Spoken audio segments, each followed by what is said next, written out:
It's hard time to slow my roll, let the grass just grow and lean way back. I absolutely love New York City, but I fucking hate it too.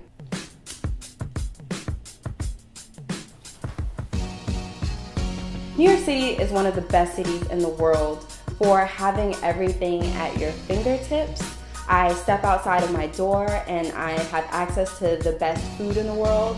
I have a train system that is, a couple blocks away from me, and it takes me all over the city. I can get to Brooklyn, I can get to Queens, I can get to Manhattan, and even though they keep spiking the fare, it's still $2.75 to get wherever I need to go in the city, which is, you think about it, pretty cheap. There's a sweet spot between April to like the beginning of July where it's not too hot and don't even have to turn on the AC yet. The weather is just beautiful, and that's the best part of New York City to me. And you can go to Central Park and everyone's just free and open and people just seem friendlier, and there's all this free stuff to do. There's like free concerts in the park. The museums have these free, get-togethers, and people are just standing out on the street eating pizza. It's quintessential New York, and that's when I love it. Every other month though, it's really, really hard to live here and work a 9 to 5 because you're in a city with 8 million people and they're rubbing elbows next to you, like on the train, when sometimes in life you just want a bubble. You just want a bubble to block people off, and you can't really do that in this city because you're living amongst everyone in really, really tight quarters, and you're paying an arm and a leg to do so. And the dirt in New York City and the rats is something that I don't think I'll ever get used to. And I've lived in New York City for 5 years, and it's so gross. I think my frustration lies within the fact that I can now say that I've been to other countries, and this shit just works better. My best subway experiences have been when I've been on a train car that comes on time, there's not a lot of people on it, a subway performer gets on and is singing, and it's like the most amazing song you've ever heard, and you're on your way to work, so it lifts your spirits, and then you arrive early enough to your job where you can go get a coffee and stroll into work. That's a peaceful subway experience.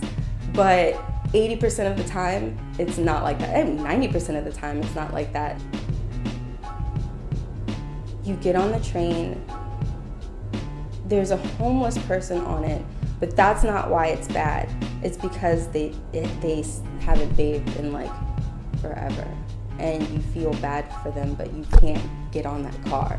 You have to run and try and find another car because you can't endure that. No, but homeless people smells. You think that's one that I can say?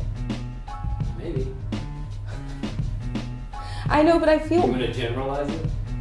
Yeah, sometimes they're not even homeless. Sometimes people just don't take care of themselves, and Look, you also have to I have about to. The trash. Huh?